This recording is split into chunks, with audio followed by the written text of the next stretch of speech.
ఓం నమః శివాయ. నమో నారాయణాయ.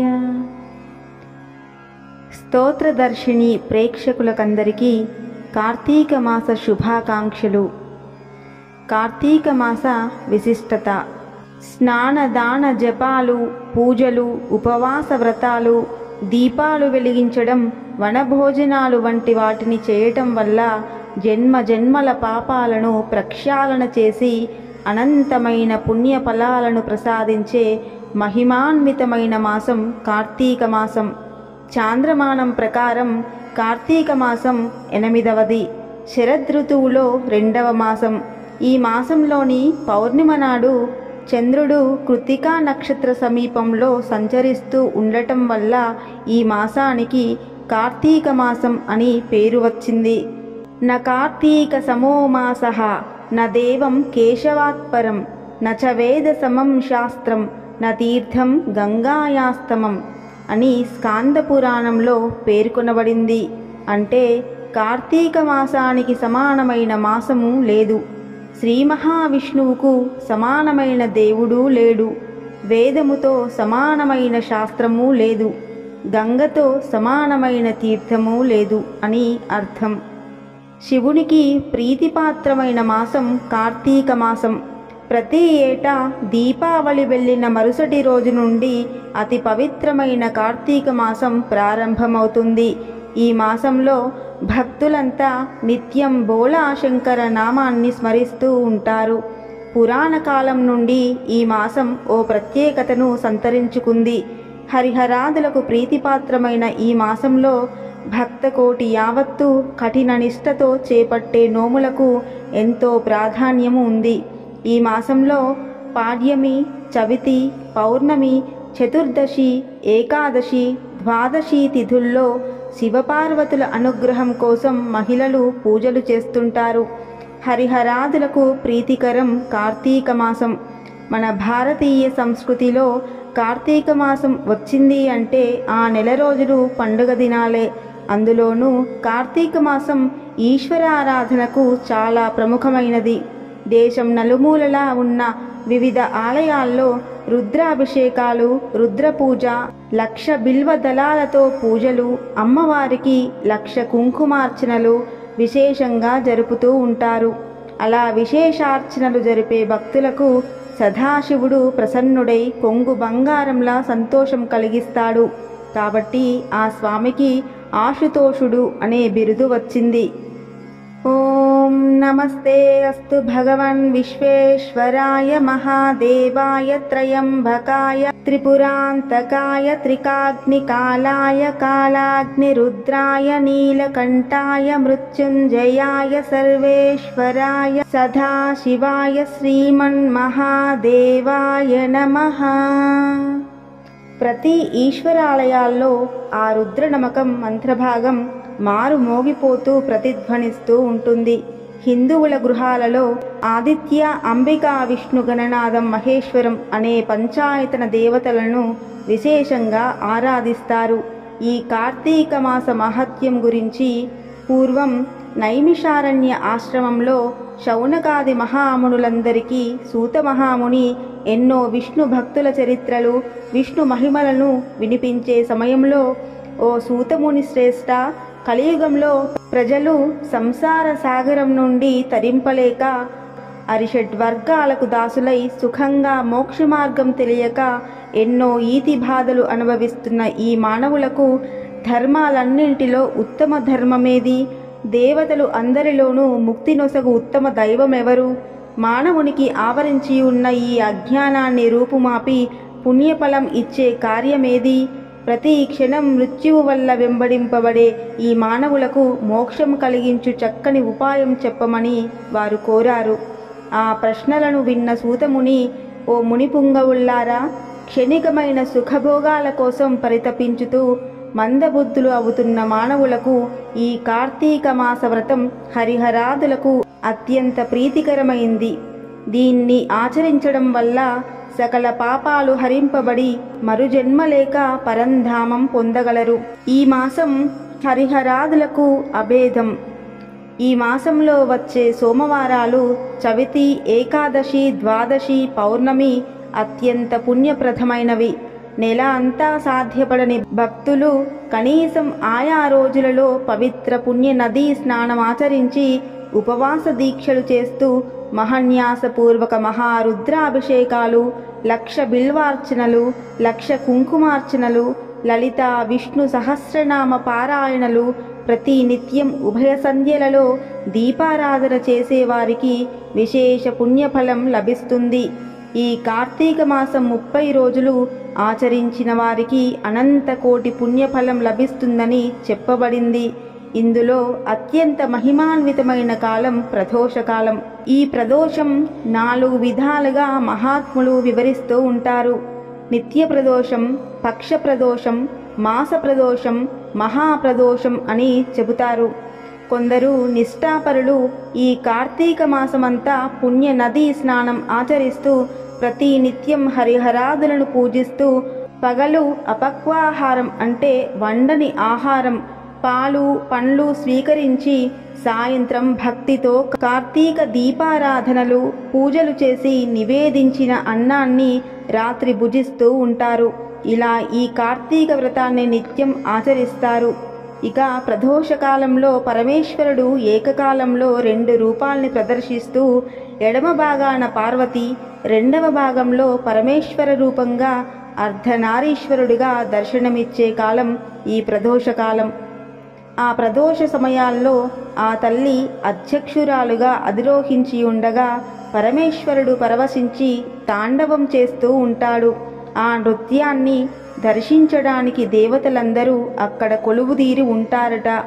ఆ సమయంలో ఆ తాండవ నృత్యానికి అనుగుణంగా సరస్వతీదేవి వీణ వాయిస్తూ ఉంటే బ్రహ్మ తాళం వేస్తాడట. శ్రీ మహాలక్ష్మి గానం చేస్తూ ఉంటే శ్రీహరి మృదంగం వాయిస్తాడంట. ఇంద్రుడు వేణునాదంతో పులకరింపజేస్తూ ఉంటాడు. అలాంటి ప్రదోష సమయాల్లో దేవగంధర్వ మహర్షి సిద్ధులందరూ పరమాత్మ స్వరూపాన్ని కొలుస్తూ ఉంటారట. కాబట్టి ప్రదోష సమయాల్లో శివుణ్ణి ఆరాధిస్తే శివుని ఆశీస్సులతో పాటు మిగతా దేవతల ఆశీస్సులు కూడా ఏకకాలంలో మనం పొందగలుగుతామని చెప్పబడింది. ఈ కార్తీక మాసంలో అత్యంత విశేషమైనది ఉత్థాన ఏకాదశి. అంటే శ్రీ మహావిష్ణువు పాలకడలిలో ఆదిశేషుని పాన్పు పైన ఆషాఢ శుద్ధ ఏకాదశి నాడు తన యోగ నిద్రను ప్రారంభించి తిరిగి కార్తీక శుద్ధ ఏకాదశి నాడు కనులు విప్పి యోగ నిద్ర నుండి మేల్కొన్న రోజుకే ఉత్థాన ఏకాదశి అనే పేరు. ఆ మరుసటి రోజు ద్వాదశి నాడు 33 దేవతలలో శ్రీ మహాలక్ష్మి సమేతుడై తులసీ దాత్రివనంలో ఉంటాడని చెబుతారు. ఈ ద్వాదశిని క్షీరాబ్ది ద్వాదశి అంటారు. అంటే పూర్వం కృతయుగంలో దేవదానవులు పాలసముద్ర మథనం చేసిన రోజు కనుక దీనికి క్షీరాబ్ది ద్వాదశి అని పేరు వచ్చింది. పాల సముద్రాన్ని చిలికారు కనుక చిలుకు ద్వాదశి అని కూడా అంటారు. కనుక స్త్రీలు ఈరోజు వారి సౌభాగ్య సంపదల కోసం తులసీ దాత్రి దగ్గర విశేష దీపారాధనలు చేసి షోడశోపచారాలతో తులసీ ధాత్రి లక్ష్మీనారాయణలను పూజిస్తారు. ఆ రోజు దేశం నలుమూలలా ఉన్న ఆలయాల్లోని లక్ష్మీనారాయణమూర్తులను మిరుమిట్లు గొలిపే విద్యుత్ దీపకాంతితో బాణాసంచాలతో సమీప నదీ జలాలలో తెప్పోత్సవం నిర్వహిస్తూ ఉంటారు. కార్తీక పౌర్ణమి నాడు వరిగడ్డిని వెంటిగా చుట్టి దానిని 2 స్తంభాలకు కట్టి ఆ వెంటిని 3 మార్లు కాగడాలతో వెలిగిస్తూ వాటి క్రింది నుండి పార్వతీ పరమేశ్వరుల ప్రతిమలను ఉత్సవ విగ్రహాలను పల్లకిలో ఉంచి 3 సార్లు త్రిప్పి జ్వాలాతోరణ వేడుకను నిర్వహిస్తారు. అలా హరిహరాదులకు ప్రత్యేక ఉత్సవ వేడుకలు నిర్వహిస్తారు. ఇలా ఈ కార్తీక మాస విశేషాలను కొనియాడి చెప్పడానికి సహస్ర ముఖాలు కలిగిన ఆదిశేషుడు చతుర్ముఖుడైన బ్రహ్మకే సాధ్యం కాదని చెప్పగా ఇక మానవ మాతృలమైన మనమెంత అని సూతమహాముని చెప్పారు. మన సంస్కృతిలో ఈ దీపారాధన అనేది ప్రధానాంశం.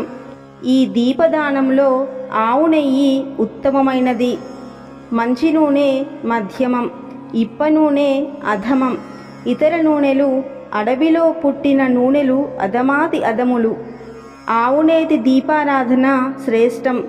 ఈ దీపారాధన పూజా మందిరంలో, దేవాలయాలలో, గృహ ప్రాంగణాలలో, తులసి బృందావనంలో, మారేడు, రావి వంటి దేవతా వృక్షాల దగ్గర, పుణ్య నదీ తీరాలలో వెలిగించుటం వల్ల అత్యంత పుణ్యప్రదమని పురాణాలు వర్ణించి చెబుతున్నాయి.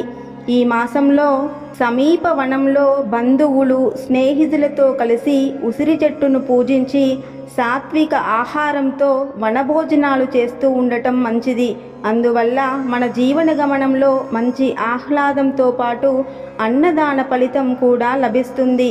అలాంటి మహిమాన్వితమైన ఈ కార్తీక మాసంలో నియమనిష్టలతో హరిహరాదులను అనునిత్యం ఆరాధిస్తూ కార్తీక పురాణ పఠనం చేస్తే అనంత కోటి పుణ్యఫలం లభిస్తుందని, ఈ పవిత్ర పుణ్యదినాలలో అలసత్వం వహించకుండా యథాశక్తి దీపదానం, వస్త్రదానం, ఫలదానం, పుష్పదానం, సువర్ణదానాలు మొదలైనవి చేయుట వల్ల ఇహంలో సర్వ సుఖాలు అనుభవించడమే కాకుండా జన్మాంతరంలో జన్మరాహిత్యాన్ని పొందగలరని ఈ కార్తీక మాస వ్రత మాహాత్యాన్ని గురించి సూత మహాముని శౌనకాది మునులకు వివరించాడు. కృత్తికా నక్షత్రానికి నక్షత్రాలలో మంచి ప్రాముఖ్యత ఉంది. దేవతలలో ప్రథముడైన అగ్నిదేవుడు ఈ నక్షత్రానికి అధిపతి. అగ్ని నక్షత్రాలైన కృత్తిక, ఉత్తరాషాఢాలలో మొదటిది కృత్తికయే. వేదకాలంలో సంవత్సరం కృత్తికా నక్షత్రంతోనే ఆరంభమైంది. ఈ నక్షత్రాన్ని అగ్ని నక్షత్రమని అంటారు.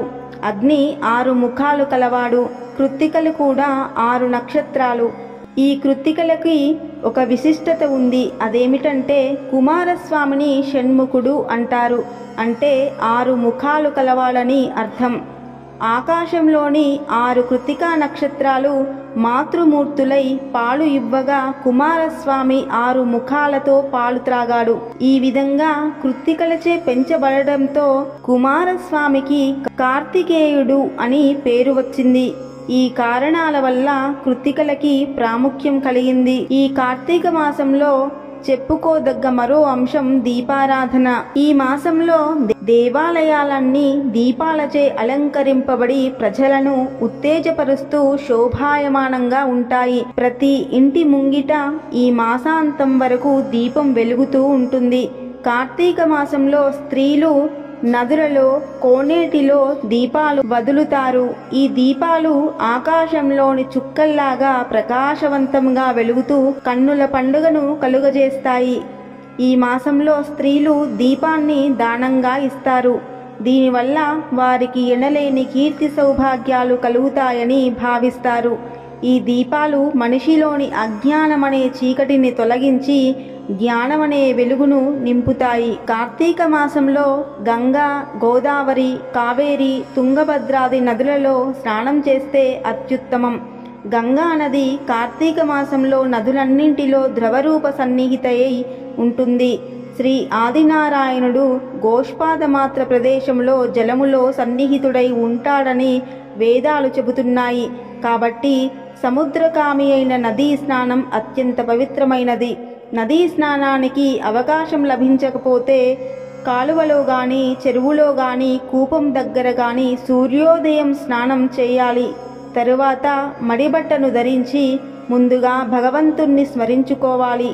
తరువాత భస్మాన్ని త్రిపుండ్రముగా నుదుట ధరించాలి. తరువాత సంధ్యావందనం, బ్రహ్మ యజ్ఞాన్ని ముగించి నిత్యాగ్నిహోత్రాన్ని చేసుకుని దేవతార్చన చేసుకోవాలి. స్నాన తీర్థములోనే కార్తీక పురాణ శ్రవణమును చేయాలి. సూర్యుడు అస్తమించే కాలంలో సాయం సంధ్యను పూర్తి చేసుకుని శివాలయము కానీ, విష్ణు ఆలయాల్లో కానీ దీపారాధన చేయాలి. షోడశోపచార పూజా విధానంలో హరిహరులను పూజించి షడ్రసోపేతమై భక్ష్య భోజ్యాదులతో కూడిన నైవేద్యం పెట్టాలి. ఈ విధంగా కార్తీక శుద్ధ ప్రతిపత్తు మొదలు అమావాస్య తుది వరకు నక్తవ్రతం చేస్తే కార్తీక మాస వ్రతం పూర్తవుతుంది. మరునాడు శక్తానుసారం ముష్టాన్నముతో భూత తృప్తి కావించాలి. ఈ కార్తీక మాసం నెల రోజులు కార్తీక పురాణం విన్నా చదివినా అత్యంత పుణ్యఫలం లభిస్తుంది. పరమ పవిత్రమైన ఈ కార్తీక మాసంలో తామసం కలిగించే ఉల్లి, వెల్లుల్లి, మద్యం, మాంసం జోలికి పోరాదు. ఎవరికీ ద్రోహం చేయరాదు. పాపపు ఆలోచనలు చెయ్యకూడదు. దైవ దూషణ తగదు. ఈ నియమాలు పాటిస్తూ పవిత్ర కార్తీక మాసంలో శివకేశవులను పూజిద్దాం. శివాయ విష్ణు రూపాయ శివరూపాయ విష్ణవే శివస్య హృదయం విష్ణుః విష్ణోశ్చ హృదయగం శివః. శివకేశవులకు నమస్కరిస్తూ స్వస్తి.